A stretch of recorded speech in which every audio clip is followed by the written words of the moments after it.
podcast do CRP, Psicologia Organizacional e do Trabalho. Cada episódio é uma oportunidade para aprender sobre o impacto da psicologia nas organizações.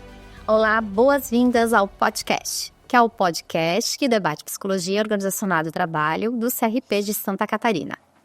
O podcast é uma ação da CEPOT, Comissão de Psicologia Organizacional do Trabalho do CRP 12.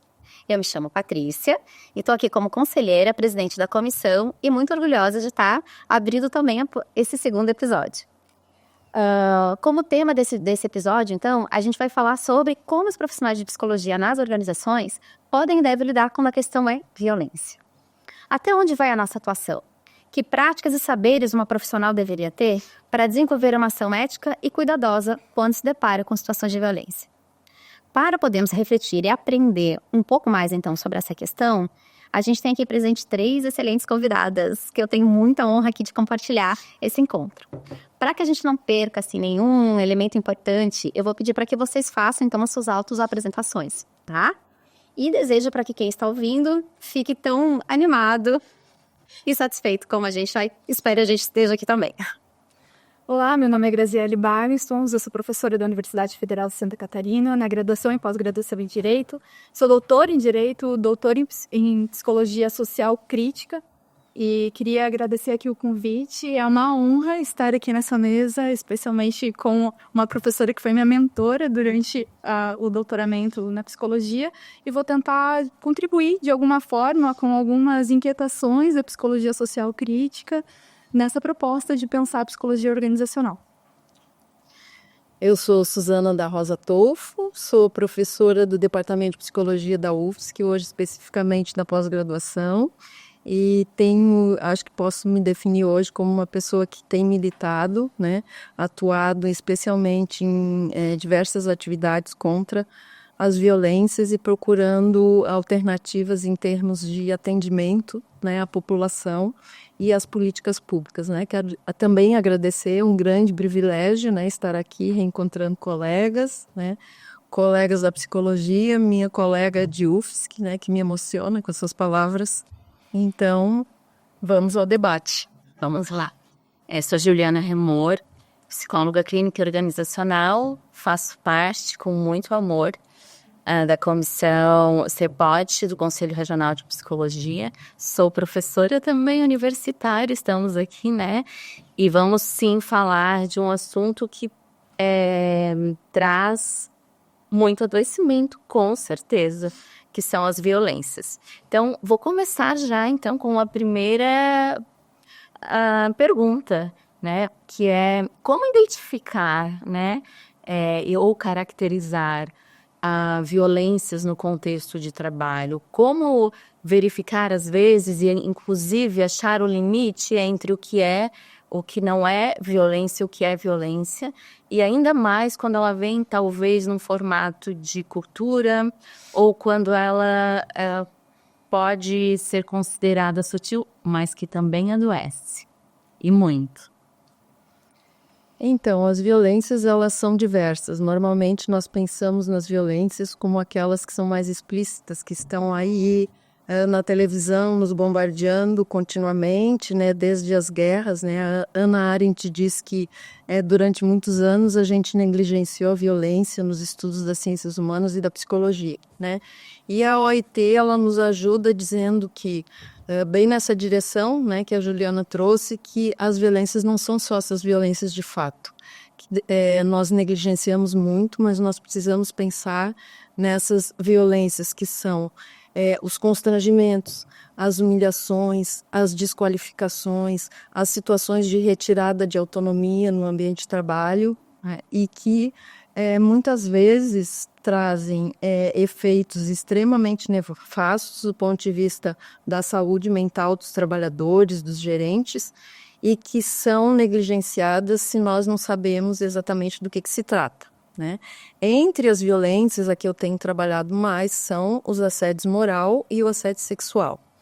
Embora muitas vezes não se tenha total clareza, né, do que caracteriza esses conceitos, nós temos trabalhado bastante nisso, por meio do que alguns autores referências chamam de comportamentos negativos no trabalho, que começam desde situações sutis, como foram colocadas, né, retirada de autonomia, retirada de algumas condições de trabalho, os trabalhadores, e em grande parte das vezes evoluem até situações mais explícitas, que são os assédios sexuais e as questões, inclusive do ponto de vista aí da violência física mais direta e objetiva, né? Então existem hoje, na literatura e na prática, uma série de comportamentos que são observados que permitem caracterizar essas principais violências.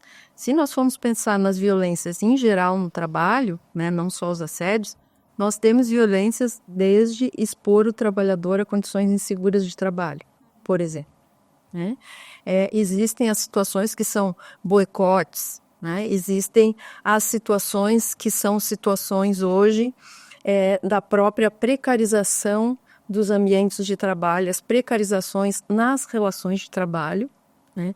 E entre essas, né, nos últimos anos, especialmente a partir de 2019, a OIT reconheceu o assédio moral e o assédio sexual como a principal forma de violência às quais os trabalhadores e trabalhadoras estão submetidos, né? Então, essa se tornou prioridade em termos de necessidade de que os países em nível mundial venham a pactuar ambientes de trabalho com mais dignidade, com mais respeito e com as palavras são essas: eliminação dos assédios morais, sexuais e as violências.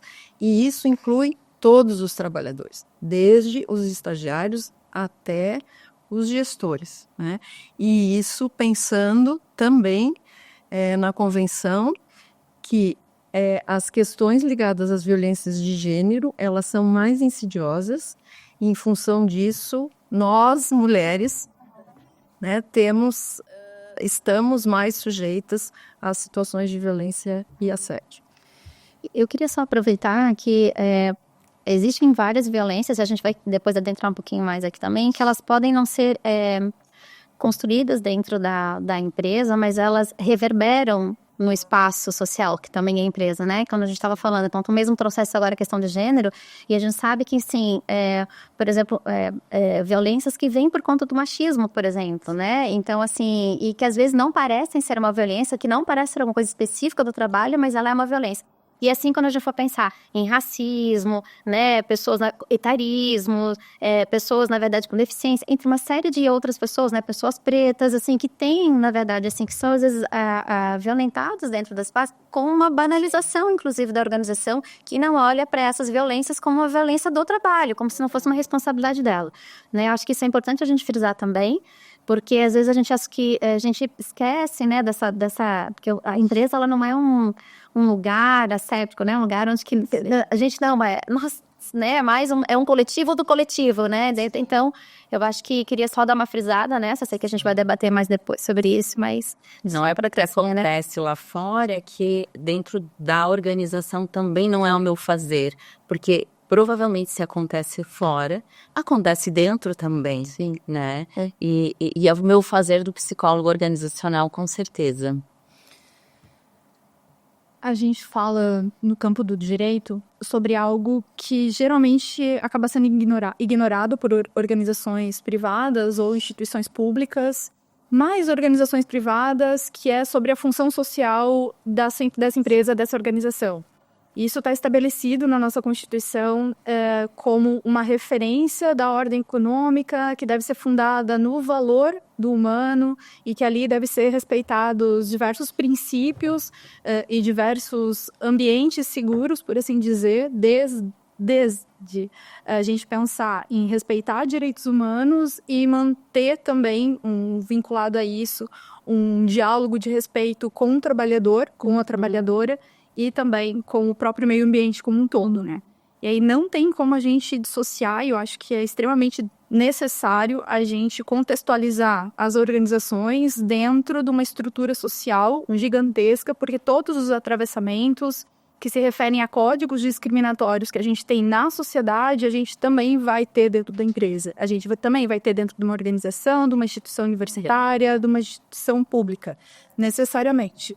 E daí, no direito, a gente não vai ter uma definição específica do que seria violência propriamente dita, mas a gente vai ter os tipos de violência, digamos assim, que vão ser nominados, né? Para nós, faz muito mais sentido fazer uma nominação de práticas que se caracterizam como violência. A gente vai ter ainda algumas violências que não vão ser caracterizadas, por exemplo, o assédio moral como crime. O assédio moral não é um crime, mas é um ato ilícito que pode caracterizar aí indenização por danos morais, ou, então, se reconhecido por uma determinada instituição pública, pode se caracterizar como um ato administrativo, um ato infracional administrativo, e aí a gente tem uma penalidade também administrativa, mas ainda não é crime. Então, a gente vê que no âmbito jurídico tem diversos atravessamentos políticos de interesse em que a gente vai reconhecer ou não determinadas violências, né? Mas isso é extremamente importante, porque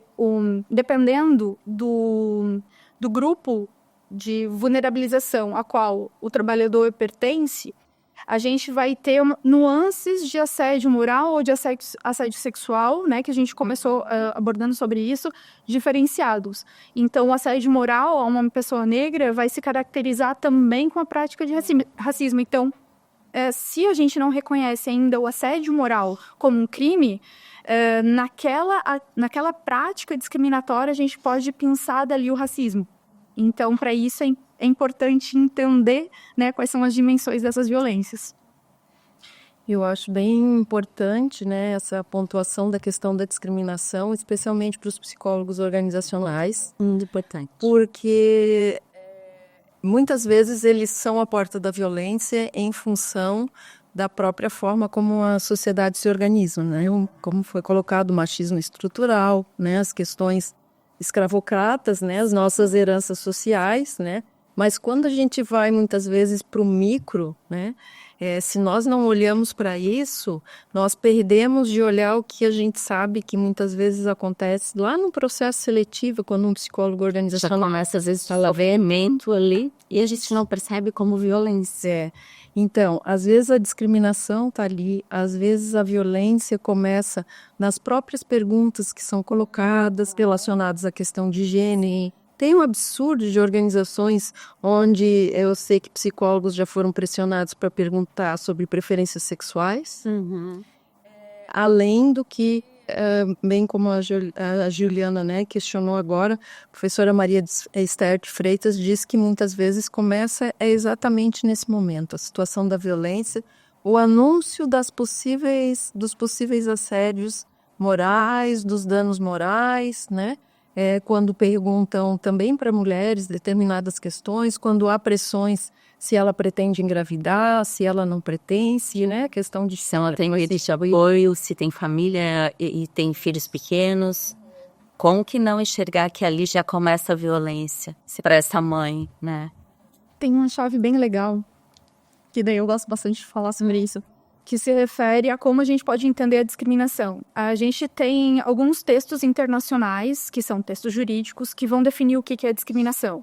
Então, a discriminação vai ser toda e qualquer prática que tenha como efeito ou objetivo impedir, excluir ou reduzir o acesso de uma pessoa em razão da sua raça, em razão do seu gênero, ou em razão, por exemplo, de sua diversidade funcional, no caso de pessoas com deficiência, a direitos humanos. Então, a gente vai colocar o direito ao trabalho como um direito social humano. Então, nessa perspectiva, se eu faço uma pergunta de, por exemplo, que seria uma pergunta eliminatória, né, numa entrevista, mas você quer ter filhos? E se a mulher hétero diz que sim, ok, vamos excluir ela, mas para outras pessoas isso não é questionado. Então aí a gente vai caracterizar uma discriminação. Uma forma de exclusão. Exatamente. Uma forma de violência. Isso, de impedir ela o acesso ao direito ao trabalho. E tem questões assim que às vezes, né, por exemplo, empresas onde que inúmeros cargos são ocupados, embora a parcela de homens e mulheres seja mais ou menos equivalente, a gente vê que cargos de chefia, por exemplo, são majoritariamente ocupados por homens. E aí a gente precisa ter esse olhar apurado. Por que que isso acontece nessa empresa? por mérito, por talento mesmo, né? Então, o que inviabiliza essas mulheres ocupar esse espaço? Por que é tão difícil elas chegarem nesse espaço? Isso é uma responsabilidade nossa, né? Então, às vezes, ela não está ali explicitamente, como nessa pergunta que discrimina diretamente, mas ela está assim, dessa forma, de que se naturalizou, onde que, por exemplo, né, todos os cargos de chefia são masculinos e nenhum de feminino.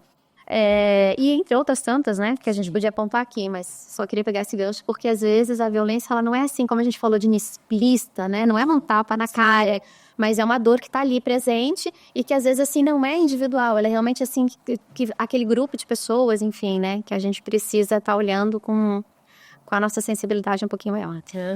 Eu pegando esse gancho da questão do coletivo, né, quando geralmente a gente fala, né, de comportamento assedioso, né, eu sempre digo nas conversas ou nas palestras que sim, existe um assédio moral interpessoal, precisam ter duas pessoas, mas nós precisamos tomar muito cuidado, porque muitas vezes esse assédio ele é organizacional. E às vezes ele se torna tão naturalizado, como você trouxe, que as pessoas não se dão conta, né, dessas discriminações, dos preconceitos, e elas reproduzem isso porque, e até dizem, mas sempre foi feito, né? Infelizmente a gente ouve muitas vezes essa fala nas organizações. Não, esse sempre foi um critério, ele deixa de ser percebido. Então, a gente olhar com estranhamento, né, para os ambientes de trabalho e para a nossa própria sociedade, eu acho que é um critério mínimo, né?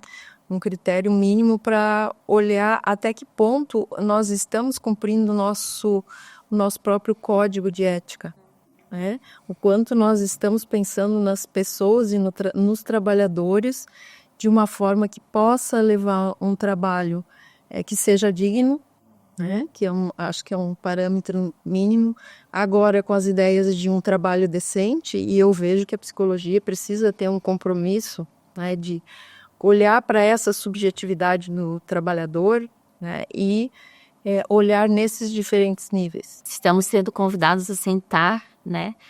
Sempre fomos, mas aí era de várias maneiras nesse lugar de olhar com certeza as subjetividades, os direitos humanos, os contextos sociais dentro das organizações, inclusive porque a próxima pergunta ela traz então essa questão, né? Porque estamos talvez com sinais de uma primavera, iniciando talvez sinais de uma primavera que está chegando dentro dessas, pelo menos de discussões, né, relacionadas a comunicação não violenta, ou quando eu não tenho representatividade e diversidade dentro da minha organização, eu posso não estar sendo causando a violência ativa, mas eu estou causando a violência passiva, porque o trabalhador que não encontra representatividade da sua diversidade, ele vai encontrar ali dificuldades, talvez de integração, de se sentir mais à vontade, né? Então, assim, estamos talvez visualizando uma primavera desses temas tão importantes, justamente para não falar sobre adoecimento, sim falar sobre poder falar, né? Adoecimento é necessário falar, porque ele acontece, mas não só falar quando já se estabeleceu o adoecimento, e sim, né, quando a gente ainda consegue falar de prevenir, né? Voltar alguns passos atrás, como foi falado no primeiro episódio. E aí a segunda pergunta, então, que acaba sendo um complemento, né, do que a gente está falando aqui, como então que a gente consegue visualizar, se já conseguimos, né, por agora, as CIPAs estarem, né, Suzana, que tu que traz uma luta, já uma trilha que eu acompanho muito sobre essa questão do assédio sexual, a necessidade de se trabalhar dentro das organizações, tanto a questão da eliminação, não vamos falar de prevenção, do assédio, e também sobre a responsabilidade de estar fazendo o mapeamento desses riscos psicossociais, né? E aí, então, fazer uma problematização, e onde não tem a CIPA, né? Vamos tentar dar conta disso. Bom, em relação à CIPA, né, que passou a ser CIPA mais A, né, acho que é um dos ventos que nos sopram, né, e depois de, sei lá, no mínimo 15 anos sem muitas normativas, sem o assédio moral ser ainda um crime diferente do assédio sexual, eu considero que é um grande privilégio, né, nesse percurso, poder trabalhar com SESIs, né, especialmente o SESI do Rio Grande do Sul e aqui de Santa Catarina, onde eu tive a oportunidade, né, eu disse que é algo que eu conversava com os meus alunos há muitos anos. Psicólogo tem que ter um diálogo, uma conversa, somar força com as CIPAs, olhar para a segurança e a saúde no trabalho em uma outra perspectiva, né? Então, do ponto de vista legal, tem trabalhado então com serviços sociais das indústrias desses 2 estados, capacitando as equipes, desde engenheiros, então foi uma mudança, né?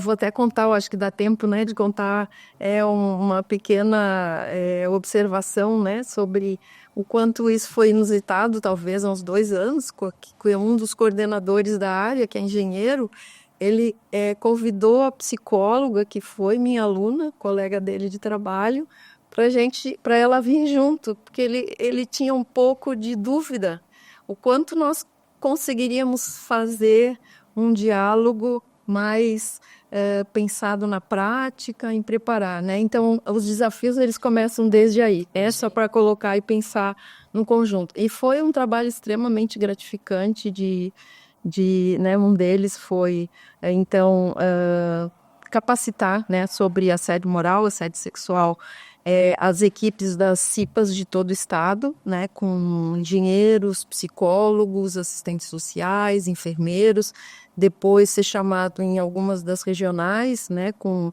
equipes de saúde, bem nessa lógica que você está colocando de desenvolver um diálogo, né, que seja ao mesmo tempo de entender quais são os riscos existentes naquelas regiões, de partir dos riscos tradicionais, químicos, físicos, biológicos, mas agora nós estamos falando desses riscos sutis, como nós podemos contribuir para isso, e daqueles mais explícitos, né? Então, também tive a oportunidade de falar para gestores, então donos de indústrias. Então, eu vejo que vem se ampliando essas redes, né? Lá no Rio Grande do Sul foi um pouco diferente.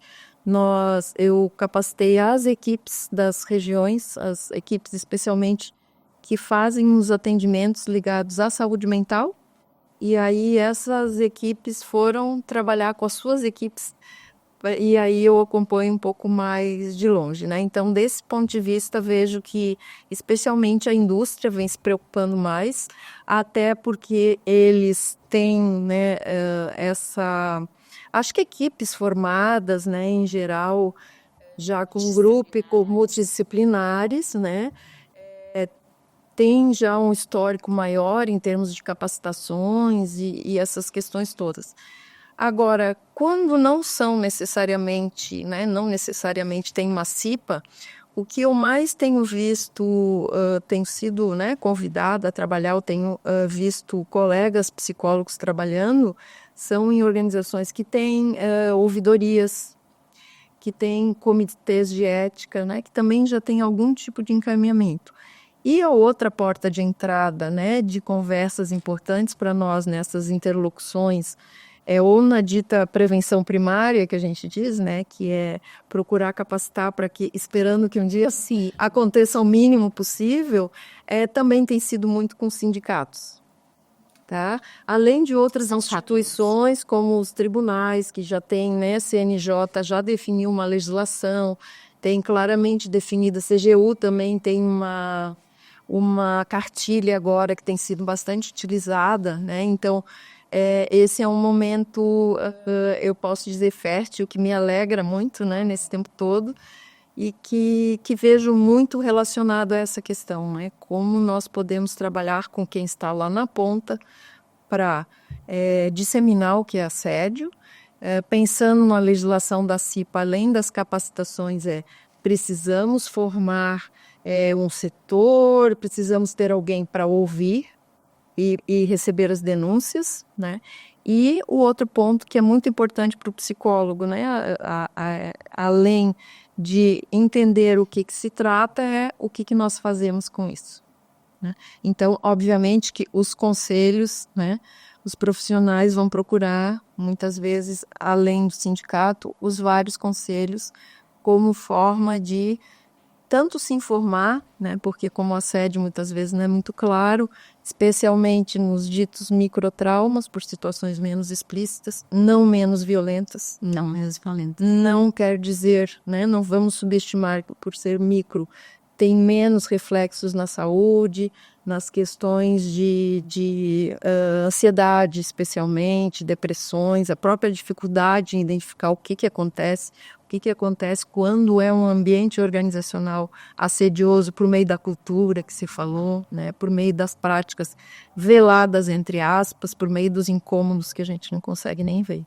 Então, sim, temos agora, né, uma política do governo federal em relação à saúde mental, mas acho que vai ter tempo depois. Tá. Isso que a Suzana traz, me vem à mente a questão, a importância da responsabilidade do gestor dentro do gestor principal ou do conjunto, do colegiado de gestores dessa instituição.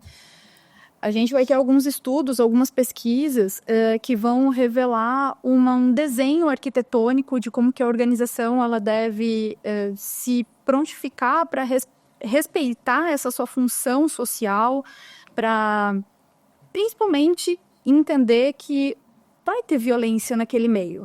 A gente não pode romantizar os espaços humanos e dizer, não, aqui não vai ter violência, mas o que vai ser feito a partir disso? Então, tem uma abordagem bastante interessante que eu levantei em algumas pesquisas que se refere à abordagem 5P, ou metodologia 5P, que vai se referir a uma ferramenta para enfrentamento de violências. Então, o primeiro P vai se referir a práticas pedagógicas. Essas práticas pedagógicas seriam trazer as balizas principais, centrais, sobre a cultura organizacional de não tolerância à violência, de explicar o que é o assédio moral, o que é assédio sexual. Depois a gente vai ter, havendo uma violência, um outro setor ou uma outra camada, uma outra dimensão da organização que venha a proteger a pessoa que passou pela violência, então dar assistência psicológica, fazer o acolhimento, exatamente. A gente vai ter um outro eixo que vai se referir aí à persecução, né? O que vai ser feito com aquela pessoa que praticou determinada violência, né? A gente tem as instituições públicas vão trabalhar então canais de ouvidoria ou corregedoria ou de comitês de ética, e vai ter um processamento específico, né? Como instituição pública, ela vai ser regrada, seguida pelo direito administrativo, por normas administrativas. Aí a gente vai ter a importância de ter uma política central que fale sobre essas questões, que trate as questões de gênero, de raça, diversidade sexual, que enfrente as questões relacionadas a capacitismo e assim por diante.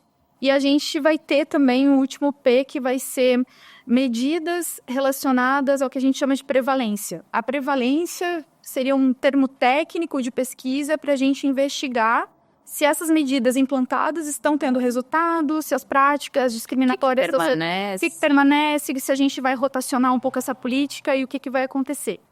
E tem um ponto que eu queria destacar, que é a questão da representatividade. Geralmente as pessoas trazem muito a questão da representatividade com ocupar espaços. Precisamos ocupar espaços, precisamos chegar lá. Mas necessariamente a gente precisa perceber quais são as práticas dessas pessoas que estão chegando lá. Porque muitas vezes mulheres em lugares de decisão, de poder, têm práticas altamente discriminatórias, respaldando toda uma organização discriminatória e acaba não me representando.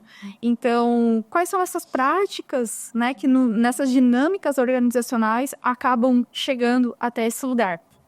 E sobre, né, cultura organizacional, eu tive um exemplo de uma situação que aconteceu recentemente, que eu acho que pode elucidar essa situação de como que as mulheres não chegam, né? Existem alguns nomes bastante interessantes para a gente falar de cultura organizacional. Um deles é portas fechadas. Essas portas fechadas vão se referir a como os homens eles têm relações muito próximas entre si, e eles estabelecem canais de informalidade, como no churrasco, no barzinho. Futebol, exatamente. Como ali eles vão estabelecer uma aliança maior e ali eles falam sobre questões relacionadas à organização. E ali eles entram nessas minúcias de o que vai ser feito na organização. Os acordos. São os conchavos, né? A gente fala de sobre conchavos. Esses conchavos são fechados ali e quando se chega para uma reunião que seria pretensamente democrática, em que os outros homens que não estão conchavados nesses mesmos valores que esses homens, ou outras mulheres, ou as mulheres principalmente, não estariam nesse espaço. Então, eles já chegam fechados para tomar, exatamente, para tomar essa determinada decisão. E aconteceu uma situação que daí eu trago para vocês para pensar como que a mulher não chega, o que está acontecendo, que foi o seguinte: num determinado setor, numa determinada organização, a liderança desse setor sempre chamava os homens para jantares, para clube do uísque, charuto, né? Essas coisas bem relacionadas simbolicamente à masculinidade. E as mulheres que trabalhavam nesse setor nunca eram chamadas. E elas sempre se sentiam muito valorizadas naquele espaço porque a elas eram delegadas funções de organização e secretariado. Ou seja, né, só nessa visualização, elas estão num lugar de secretariado, de secundariedade, e a decisão é tomada ali, né, naquela informalidade, exatamente. Nas confrarias. Confraria é um bom nome. É buscado. E uma dessas lideranças, homem, fez um determinado comentário num momento de café, voltando a sua fala para uma mulher, e disse assim: você seria uma ótima esposa. Ou seja, o outro lugar secundário, né, naquela perspectiva simbólica. Vamos sair para tomar um drink.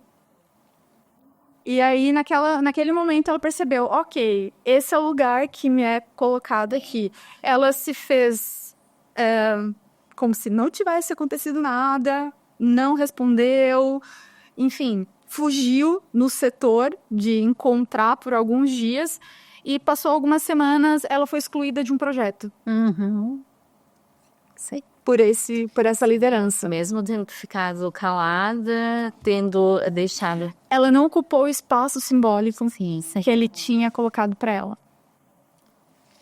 É complicado. É muito complicado. Sim. Eu até trazendo ainda essa questão de possibilidades, né, que tínhamos falado, assim, quando não tem CIPA, quando não tem, assim, porque eu penso que esses 5 passos são bastante importantes. Passos que a gente pode chamar, são 5... Eixos, obrigada. Assim, pensando na realidade de organizações, a gente tem diversas, né? Então, menores, com menos pessoas, assim, eu penso que talvez uma alternativa seria, talvez, assim, implantar uma comissão. Quando não tem a CIPA, mas não uma comissão de CIPA, uma comissão mesmo, assim, ali, né, onde o RH seja esse mediador especificamente, uma comissão de combate, né, de prevenção de combate a assédios e violências. E aí, claro que para essa comissão dar certo, a gente precisa começar como um letramento, né, com a educação, assim, não sei como a gente fugir desse lugar, assim, né. E ele que seja um espaço, assim, o mais democrático possível, assim, pra gente não ter justamente essa repetição de lugar de poder, assim, né. Então, quem são essas pessoas, qual é o lugar que essas pessoas têm para poder estar discutindo. E aí que eu acho muito interessante dessas comissões, assim, ou alguma coisa nesse sentido, é que, assim, coisas que às vezes ficam, assim, por exemplo, manual de conduta, que seria talvez uma ferramenta ótima, mas ele é padrão, copia de vários lugares, que ele seja feito através desse debate, através desse acordo coletivo daquele lugar, daquele grupo. Aonde que a gente vai mapear o que são violências? Porque as violências são assim, né? São essas que são mais escacaradas e algumas que são específicas daquele lugar. Então, onde uma mulher pode se colocar, olha, essas gracinhas o tempo todo, né? Por exemplo, assim, e aí sim fazer um alinhamento ali, né? Então, acho que esse acordo coletivo, ele talvez, assim, serviria para ajudar justamente, assim, quem está mais fragilizado, porque ele não é uma luta dessa pessoa, né? Ela está respaldada por esse coletivo. Então, assim, eu vejo como uma possível alternativa, né, eventualmente para algumas empresas, em especial quando elas não têm, às vezes, assim, alguns recursos, né, e outra coisa que eu acho fundamental mesmo, assim, é a gente sempre contar com aliados, né, eu acho que quem trabalha na gestão de pessoas não pode cair naquele erro de que ela vai dar conta de fazer sozinha, a gente não faz sozinha, a gente não faz. A gente precisa buscar aliados dentro dessa organização e fora dessa organização. Isso fora, né? Então, a gente precisa muito nisso, até porque a gente, assim, às vezes, até pela própria detenção de conhecimento. Uma coisa que a gente já falou no primeiro episódio, nós, como trabalhadores de gestão de pessoas numa organização, somos atravessados por essas questões também. Então, chega uma hora que a nossa própria percepção também pode ficar um pouco, enfim, enviesada por algum motivo. Então, é sempre importante a gente poder fazer essas trocas. Então, é fundamental que a gente faça isso, né? Tanto em busca de parceiros, no sentido, assim, de fazer ações efetivamente, mas no sentido mesmo da troca, que a gente às vezes não faz mais, né, gente? Acho que a gente é meio solitário na psicologia e a gente acaba não fazendo, buscando eventualmente uma supervisão, colegas de outras empresas, enfim, eu acho que isso é fundamental. E para fechar isso, realmente a gente ter um conhecimento da rede. Porque tem muita coisa que a gente vai acolher, mas que a gente não tem como dar um retorno, né? A gente não consegue fazer aquele acolhimento efetivo, né, final, assim. Então, assim, a psicóloga que consegue entender como é que funciona a rede, ela consegue fazer esses encaminhamentos também. E acho que aí é bem importante.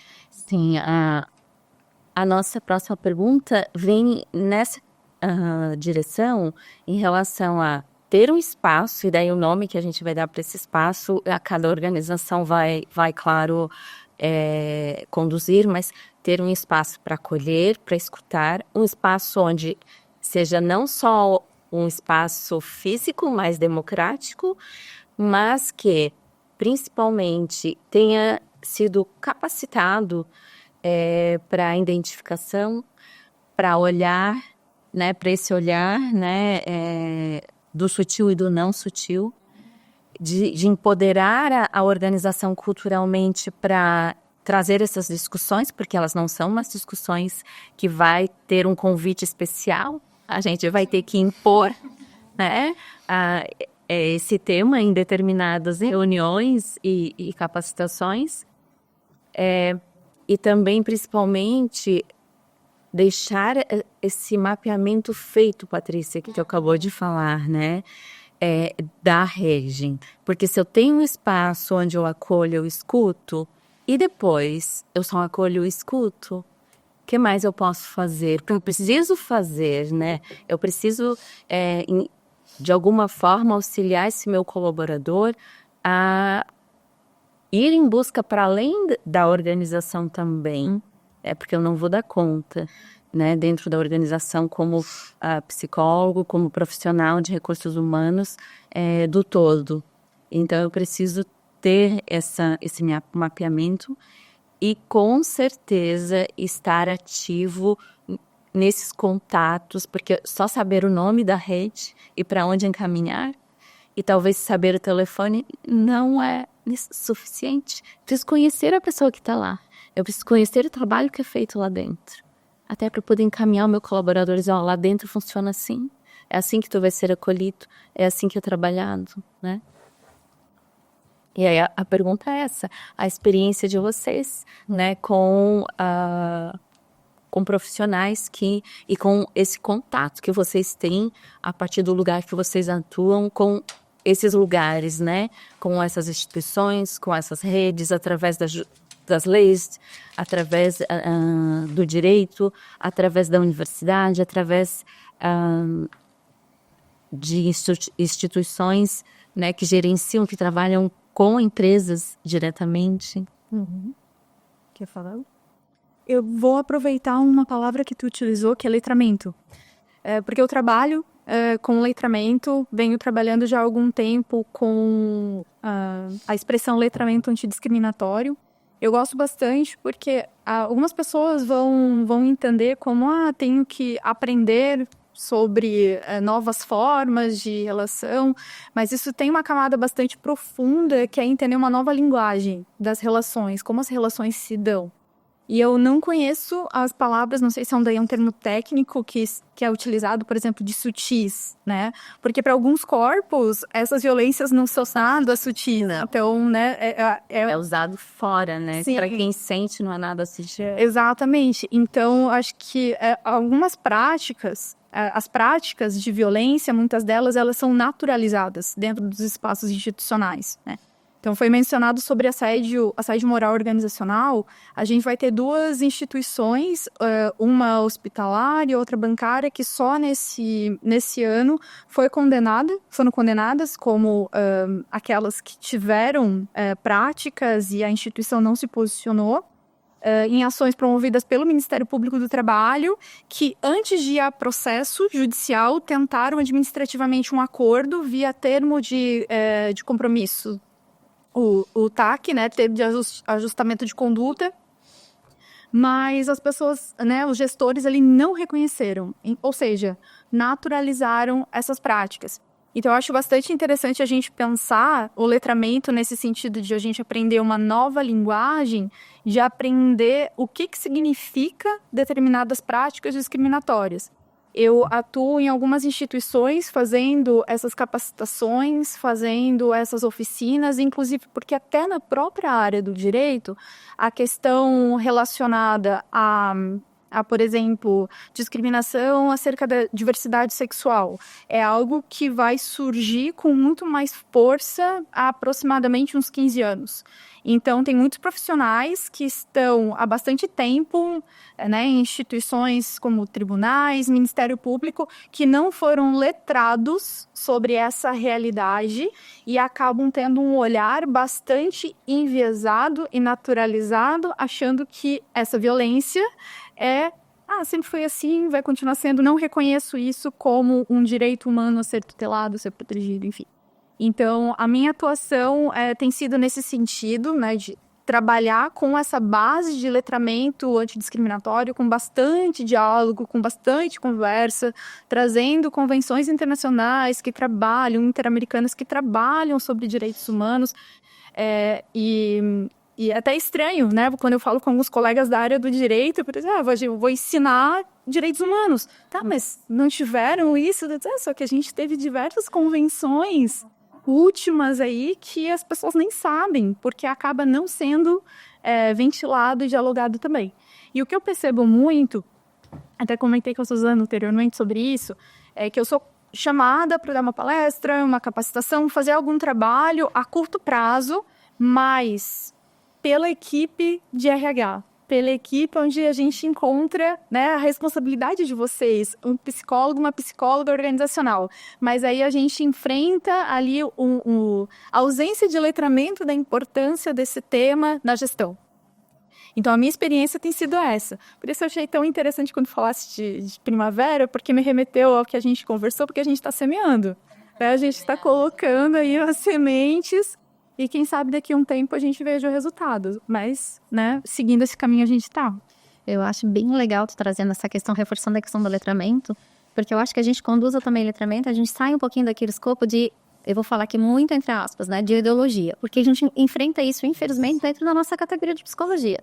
Muitas vezes, quando a gente vai falar de direitos humanos, as pessoas acham que a gente está falando de uma outra coisa que não é direitos humanos. E leva para uma avaliação completamente equivocada. E está no Código de Ética de Gestão. Isso. A nossa base de animação é o direito humanos, né? E aí, então, eu acho isso muito importante, assim, porque aí as pessoas começam, de novo vocês estão falando agora disso, mas não falam de tal coisa. Eu falo, gente, a gente pode falar de todas as coisas, mas você tem que entender que é isso, são novos contextos, inclusive baseados na nossa Constituição, ou nas novas aí, as que sempre vêm, né, Então, a gente precisa, assim, realmente colocar esse lugar, assim, até porque é um lugar de botar limites, eu acho. Sim. Porque quando justamente a violência naturalizada, que a gente estava discutindo aqui, é justamente essa, porque ela é convencionada por algum grupo e pra gente, né, e aí, não, acho que a gente precisa, né, ser um pouco mais objetiva nesse sentido. Acho também bastante pertinente que tu trouxe, eu só queria fazer um comentário, fugindo um pouco, mas não tanto, que é isso, assim, né? Realmente acho que violência sutil é uma coisa que a gente talvez até tenha que não usar mais, né? Porque elas são violências não escancaradas, né? Talvez, violências naturalizadas, banalizadas, não reconhecidas, né? Enfim, mas porque realmente, assim, como a gente falasse, assim, de fato, de sutil ela não tem nada, né? Porque parece até que a gente ameniza, né, a dor, enfim, a problemática que ela tá de relevância. Com relação aqui tu comentasse de rede, não sei, acho bastante importante mesmo, assim, que a gente vai cair em algum lugar, por exemplo, eu passei por uma situação, eventualmente, onde que uma das pessoas que trabalhava na empresa, uma pessoa que teve uma situação relacionada a abuso de bebida. E é uma coisa que às vezes, assim, a gente... Não é uma coisa do dia, né? A gente não passa para falar sobre isso especificamente. E, assim, uma coisa muito diferente, assim, uma mulher, uma pessoa que não demonstrava nenhum sinal, assim, inclusive, né? Aí sim foram sutis. Os sinais dela, na verdade, foi porque a gente tinha uma relação próxima, e aí digo sim, no sentido que eu tinha cuidado, especificamente com aquela equipe, falou, tem alguma coisa muito errada, vamos chamar para conversar, e a gente acabou chegando nesse lugar. E aí, realmente, foi a importância de conhecer a rede, porque, gente, é horrível a rede, muitas vezes, nesse sentido. É poucos lugares para você encaminhar, formas. Então, assim, quanto antes a gente poder se apropriar disso, é realmente muito importante, assim, pra gente. A todas nós. Sim, porque é pra gente poder realmente conhecer e poder buscar opções, assim. Então, mas é tua obrigação? Na verdade, é meio profissional, que na verdade está sendo completamente afetada, atravessada, e de uma hora para outra ela não vai mais conseguir sustentar esse lugar dela, entende? Então, assim, sim, é nosso papel. Então, nesse sentido, só queria reforçar que como que é importante a gente conhecer a rede, que muita gente, quando fala de rede, talvez pense em rede de contatos só, mas não é rede mesmo. A gente precisa entender para caminhamento disso, porque facilita muito, assim, sabe? A gente consegue fazer um trabalho com muito mais qualidade, assim, né? Então... Eu queria fazer um comentário que talvez seja bastante amplo, né? Mas várias dessas palavras me ficam como muito preciosas, né? A questão da rede, concordo com você. Nós temos um grande desafio, né? O que é a Renast, né, que é uma referência em termos de informação, que nós temos lá dados, né, quais são os nossos dados epidemiológicos, quais são os dados que nós temos em termos de vigilância e saúde do trabalhador, né? Nós tivemos diferentes momentos em termos de políticas públicas, né, de olhar do ponto de vista social para a questão de saúde e adoecimento do trabalhador, né? Nós, participando do Fórum de Saúde e Segurança do Trabalhador, participamos de vários momentos onde foram trazidas as questões de o que é um Sereste, né? O que é um Sereste regional, aqui em Blumenau, né? É atendimento, é olhar para essa rede, a fiscalização. O programa que está lá, né? Que compõe aquele grupo. Exatamente, assim, né? Nós tivemos momentos muito, férteis também, né, de pensar. E hoje eu me surpreendo bastante como várias dessas questões das políticas públicas, né, me parece que vai ao encontro do que você trouxe, de nós não termos muitas vezes essa articulação em termos de política pública, especialmente para a questão da saúde mental, né? Eu vejo, talvez até acompanhando um pouco mais a Vânia, né, no sindicato, toda a atuação no SUAS, né, que isso eu acho que ampliou na psicologia, felizmente, mas uma rede mais específica de atendimento nós encontramos aonde, né? Nós já tivemos um projeto de ter um ambulatório de saúde do trabalhador. Era entre meus propósitos, eu elaborei 1 ou 2 projetos, né?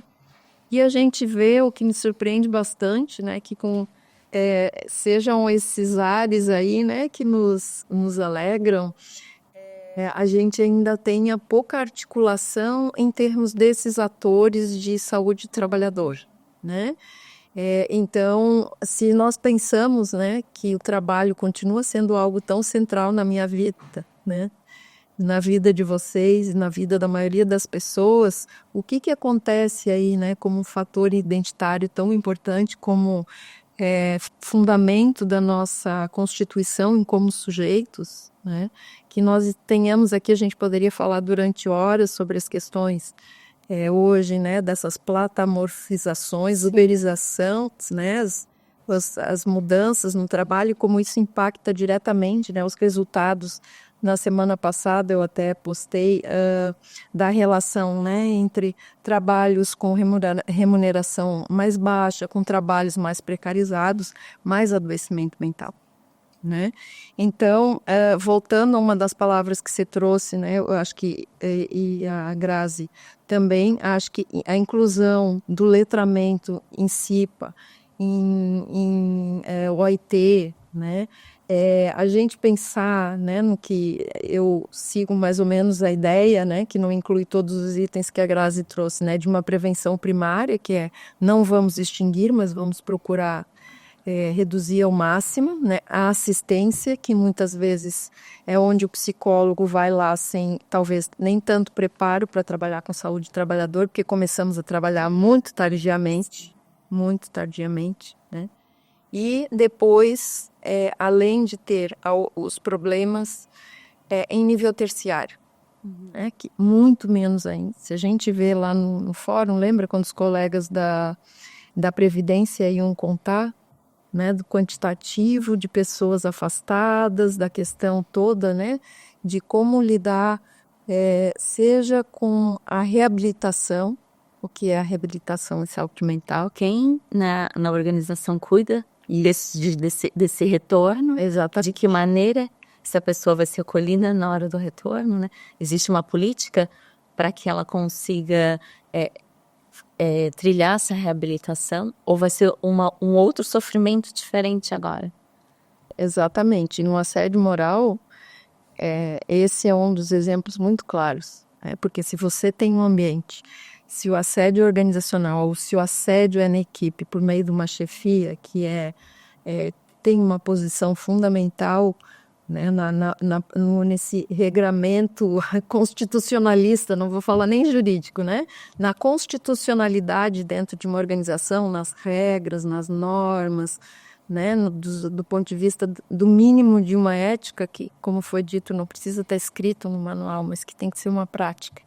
Não vale nada um manual, né, escrito e pronto, vazio, né? Então, à medida em que nós não temos muitas vezes o ambiente que é preparado para o retorno dessa pessoa, a probabilidade que ela retorne para o mesmo ambiente com uma chefia tóxica, né, ou com uma organização que tem práticas por meio das metas, por meio das condições de trabalho, por meio das ameaças de desemprego, por meio das desqualificações e dos constrangimentos, é como a gente diz muitas vezes, você fica secando gelo, né? O profissional fica extremamente preocupado, né? Porque a probabilidade que essa pessoa venha adoecer novamente é muito grande. E aí, para isso tudo, eu penso na palavra fundamental que você trouxe, que é o coletivo, né? E gestão de pessoas, por quê? Porque tanto gestão de pessoas pode ser o local onde vai ter uma primeira estrutura, vai poder ter uma boa escuta, e muitas vezes os psicólogos estarão lá, mas muitas vezes o psicólogo vai ser pressionado e assediado. Sim. Sim. Né? Também. Mas a primeira pessoa que eu orientei em um TCC de uma pós-graduação era uma psicóloga que trabalhava num sindicato. E ela estava afastada do trabalho. Sim. Em função disso. Então, gestão de pessoas muitas vezes passa por muita pressão, por aquela ambivalência que nós sabemos entre, né, considerar os direitos humanos, e eu digo, se é com pessoas, que outros direitos são? Se não são... Nós temos que letrar as pessoas sobre o que são direitos humanos.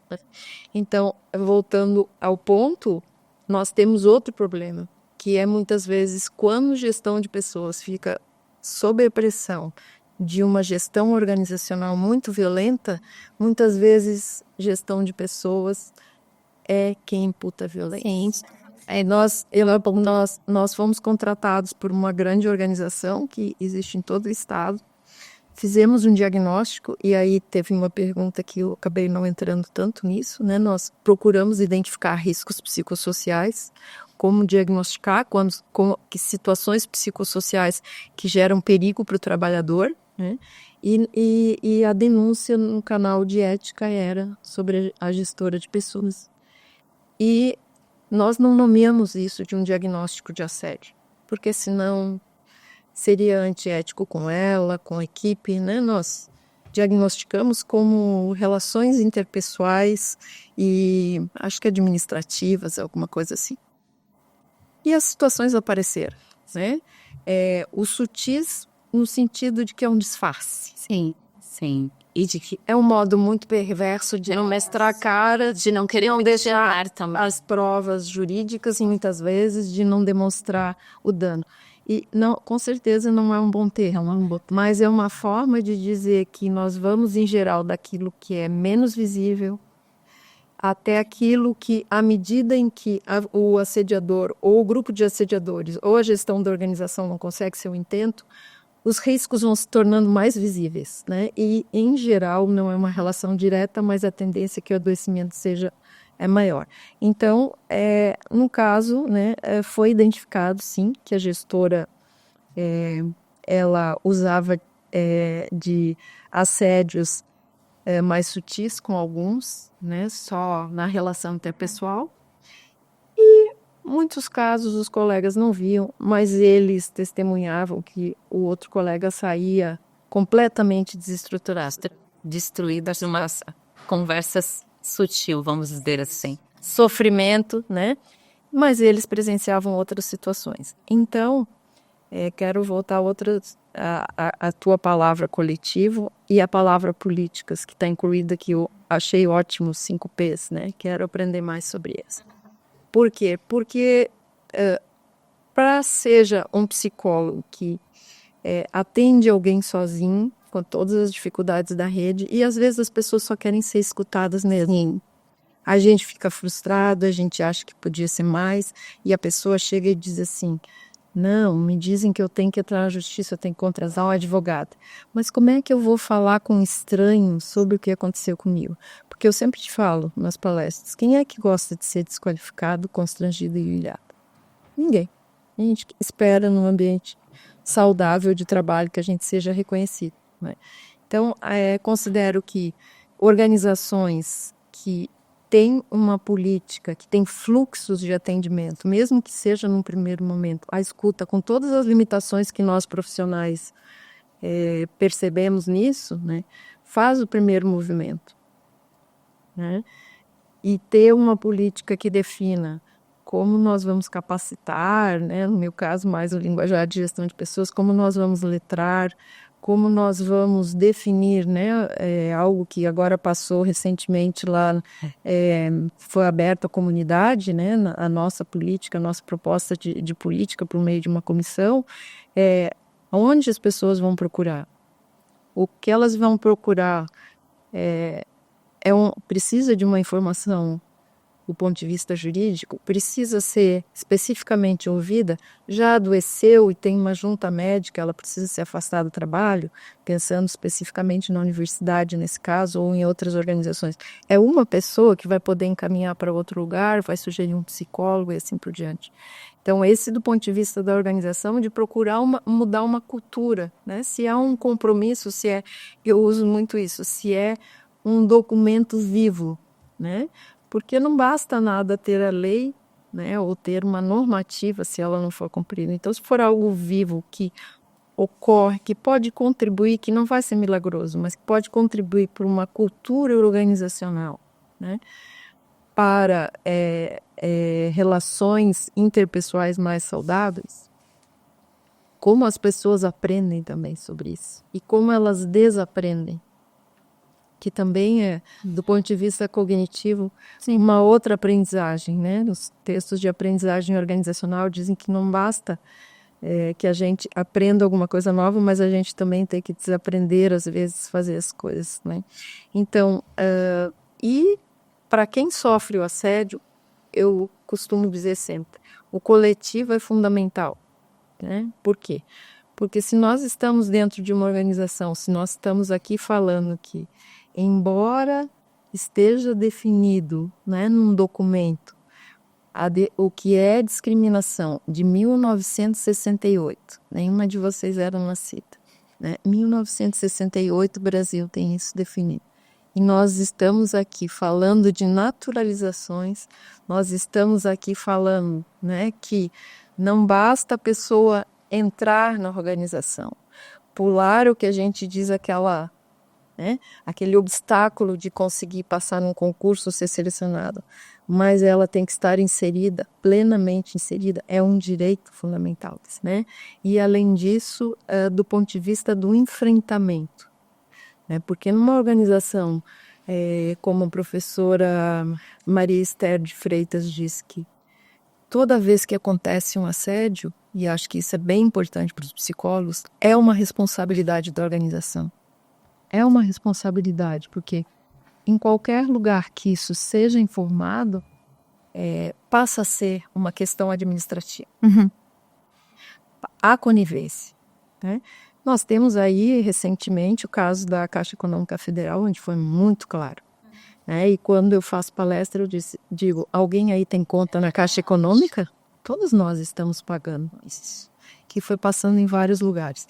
Então, embora seja um mundo do trabalho em grandes transformações, é coletivamente que nós vamos poder fazer os nossos enfrentamentos de forma especial. Senão, acho que nós caímos no que a Forestier traz, né, que enfrentar todas essas violências relacionadas a essas mudanças nas condições de trabalho, as inseguranças, os adoecimentos, os sofrimentos, nós seremos donos falidos do nosso próprio destino. Eu acho essa frase interessante ter. Sim. Nós ficamos completamente sozinhos. E aí a patologia da solidão é muito difícil de ser suportada. Eu queria aproveitar, então, já que a gente estava falando do coletivo, né? Que primeiro, assim, voltando um pouquinho lá, que quando esse conhecimento que a gente precisa ter para poder prestar realmente esse trabalho com qualidade, poder fazer essa atuação, né? Assim, tô até colocando aqui agora como CRP, a gente tem, por exemplo, o CREPOP com uma série de notas técnicas, uma série de material diverso para que a gente pensar a própria questão das políticas públicas, a rede, né, do atendimento, né? A própria questão da orientação lá, a gente tem, né, as orientações, Lísia, vamos lá, acho que a gente precisa realmente se atentar a isso, né? Mas mais do que isso, pensando enquanto categoria, nós também precisamos coletivar a nossa ação, eu acho, enquanto psicólogos, assim. Eu acho que isso é uma coisa muito necessária, porque no primeiro episódio do podcast a gente discutiu saúde mental, falando de uma forma mais ampla, né, saúde mental nas organizações. E uma das coisas que a gente discutiu foi justamente assim, que infelizmente, muitas vezes quando a psicóloga, né, o psicólogo vai trabalhar na organização, ele faz um certo deslocamento dessa formação, dessa bagagem que ele tem da psicologia, né? Então a gente vira um administrativo, um técnico, enfim, a gente vira algum papel que não é o de psicólogo, assim, e a gente vai perdendo várias ferramentas fundamentais, assim, mas mais do que isso já vai perdendo do nosso norte, muitas vezes, assim, né? Enquanto profissional de psicologia poderíamos contribuir para aquela organização, né? Em termos de prevenção, de combate à violência, como da própria promoção de saúde mental. Então, mas muitas vezes eu vejo que passa um pouco por esse lugar também disso, assim, desse nosso coletivo, de entender o que é a psicologia hoje, né? A psicologia social. Isso. A psicologia na organização do trabalho hoje, o que ela tem para oferecer? Como é que é a leitura que ela faz, né? Então, até comentei antes, assim, nós somos uma psicologia organizacional, ou seja, estamos inseridos na organização, mas quando a gente fala do trabalho, é para a gente pensar justamente essa relação do trabalho e como afeta o nosso dia a dia, né? Então, acho que a gente não pode deixar realmente de falar sobre isso, acho que é uma coisa bastante importante. E aí também, uma outra coisa que vocês já colocaram aqui, mas só para reforçar, e eu acho que isso vai precisar a gente já tem isso em mente, de precisar de um novo episódio, assim, que é para falar sobre especificamente a precarização do trabalho, né? Todas as precarizações que a gente tem vivenciado contemporaneamente, porque elas são muitas, que têm muitos atravessamentos, acho que a gente precisa se debruçar sobre isso. E nesse bojo, na verdade, a precarização do nosso trabalho enquanto psicólogas, né? Porque, assim, e especificamente no trabalho da psicologia organizacional, se a gente for pensar, olha só, a gente está lutando pela 30 horas. O psicólogo organizacional tem essa dificuldade, porque ele não tem, muitas vezes, uma gerência com relação ao empregador. Ele trabalha, muitas vezes, 44 horas semanais, né? Tem uma sobrecarga de funções aí, né? Muitas vezes, assim, gente fazendo desenvolvimento... o departamento de pessoal que tudo, né, na verdade, e aí ele faz recrutamento, treinamento, faz não sei o quê, e ainda ele eu estava até brincando antes, o marqueteiro da gestão, onde que ele fica ali fazendo a manutenção, muitas vezes, daquilo, fazendo com que as pessoas aceitem, acreditem que aquilo é natural, enfim. Então, assim, a gente precisa urgentemente sair desse lugar. E isso é o convite que a gente faz para a categoria, que é uma construção coletiva. A gente já tem a base, não é nenhuma novidade, a gente já tem... saber suficiente para isso, mas eu acho que a gente precisa continuar esse debate e atualizar ele com essa perspectiva contemporânea que a gente tem mesmo, né, desses novos atravessamentos. E é um desafio, né, porque vocês estão se colocando nesse lugar de entender a posição profissional de vocês num cenário extremamente instável. O trabalho no Brasil mudou muito nos últimos 10 anos. Sei. A gente estava conversando anteriormente, principalmente, né, da minha área profissional do direito, a gente vai ver a reforma trabalhista que vem com esse discurso ideológico, vamos dizer assim, esse discurso ideológico de ser melhor, de dar mais flexibilidade, só que essa sutileza desse discurso vai mascarar a precarização. Sim. Vai fazer com que, por exemplo, vai permitir a lógica do trabalho remoto, que é bastante interessante, que assim não vai discutir isso, mas receber mensagem do empregador às 6 horas da manhã do domingo é assédio moral. Se ele não estiver trabalhando naquele horário, se não for um momento de trabalho dele, exatamente, é um assédio moral. Então a gente vai ver esse lugar, essa dimensão, né, essa dimensão humana, que é o trabalho, onde a gente vai construir a nossa percepção de nós, da nossa atuação perante o mundo. E a gente vai ser colocado nesse lugar de uma forma, inclusive, desumanizada por diversas violências, mas também de ser percebido pelo empregador como uma pessoa que deve desempenhar, deve produzir e deve competir só, sem ter direito a descanso, sem ter direito a lazer. Muitas vezes, por conta dessa precarização dos contratos, acaba não tendo um direito de férias, acaba não tendo direito de estar mais tempo com a família e acaba tendo uma percepção de si somente nesse mundo do trabalho. Então, a gente vai ver, tem uma professora socióloga chamada Eva Illouz, ela vai falar do capitalismo afetivo. Sim. O capitalismo afetivo, como que nessa lógica, inclusive as nossas relações mais íntimas, elas vão se tornar também vão se configurar nesse viés de uma competitividade, numa questão de desempenho, de troca, e a gente está perdendo muita coisa cara, que não é capitalizável, que não é por desempenho, que são os nossos processos de autoconhecimento, de descoberta da nossa alma, das nossas percepções, de criatividade. A gente está perdendo isso. E isso está num discurso muito sutil do neoliberalismo. Então, assim, é um pano de fundo que está acontecendo e não sei se a gente dá conta, né? Eu acho que a gente também tem que olhar um limite da atuação nesse sentido, né? Mas acho que aí fica muito isso, assim, que é o nosso lugar, que é o nosso lugar de trabalhador, né? Tipo assim, eu acho que esse que é o grande desafio, né, Leti? Quando a gente pensa especificamente no trabalho dentro de uma organização, não que seja diferente quando eu faço uma consultoria, porque eu também estou, na verdade, a serviço de um empregador, mas assim, quando está inserido dentro de um contexto da organização, realmente, assim, a gente também sofre assédios, muitas vezes, e outras violências, né? Então, é muito difícil tu depurar isso, assim, tu não fazer com que, muitas vezes, até replique elas, né? De alguma forma. Assim. Naturalize isso. Eu não conheço, sim, eu replico. Justamente, né? Isso é o mais alto. Você não tem letramento. Tu vai ficar. E aí, muitas vezes também, e a gente muitas vezes não tem possibilidade de fazer uma mudança mais efetiva, justamente também porque nós somos muito sozinhos. Eu estava até falando, olha, você vai no financeiro, tem várias pessoas, tem várias pessoas. Se uma empresa é um pouco maior, assim, de RH, gestão, ela até tem, mas às vezes ela tem lá a pessoa do departamento, tem a pessoa do não sei o que do benefício, tem não sei o que, e às vezes tem 1 ou 2 psicólogos, gente. E esse psicólogo faz várias atividades, de tudo isso.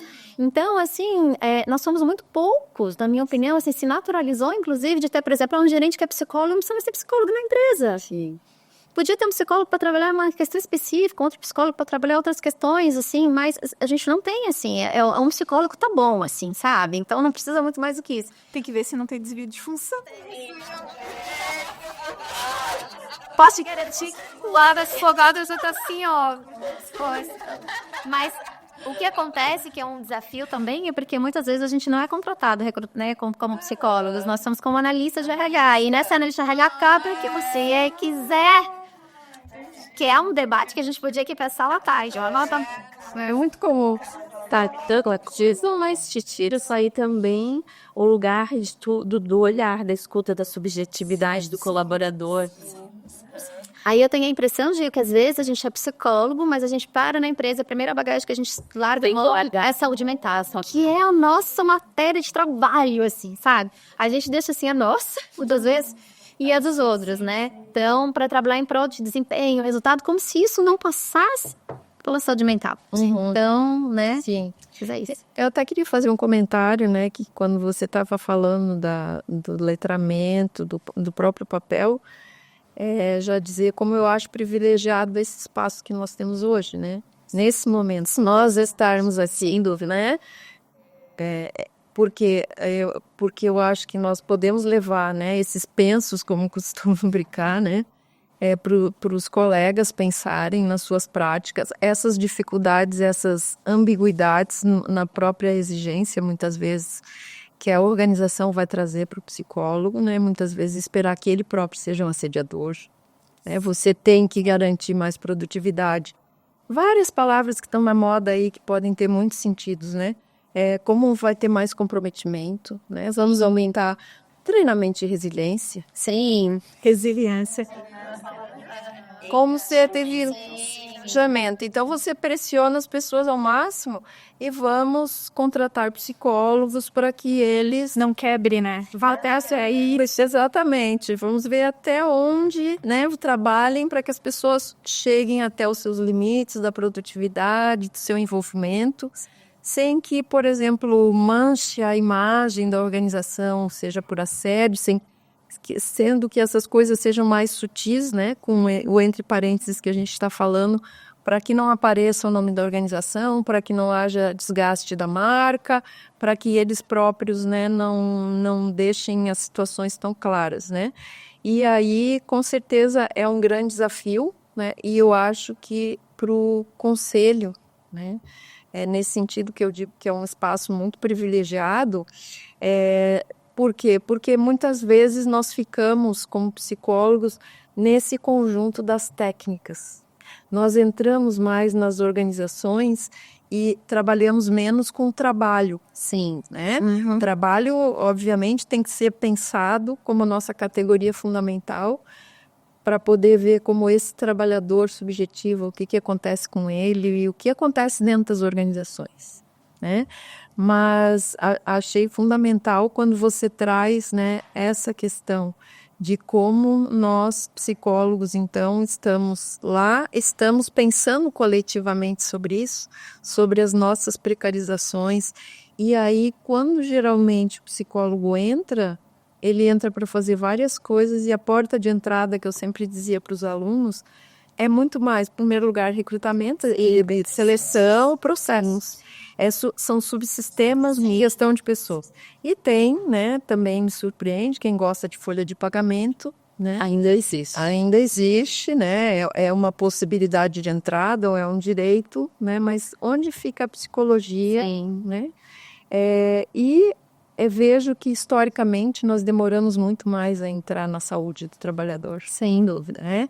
Eu lembro de textos mais antigos, né, do grupo lá tradicional de psicologia das organizações NAMPEP, professor Virgílio, professor Jairo, professor Janelli, que começavam a escrever alguma coisa de que o profissional da psicologia está sujeito também a essas pressões, né, que o conjunto dos trabalhadores tem, né, e, consequentemente, esse exercício de poder sobre o trabalho dele, muitas vezes da dominação, que vai fazer com que ele chegue em um determinado momento, né, e tenha que fazer algumas escolhas, considerando se ele segue, que a gente estava falando, uma ética, né, e como ele carrega, né, sua malinha de conhecimentos, de letramento que ele trouxe da universidade, como ele vai atuar nas organizações. Então, concordo plenamente com a professora Grazielli que olhar, né, para esse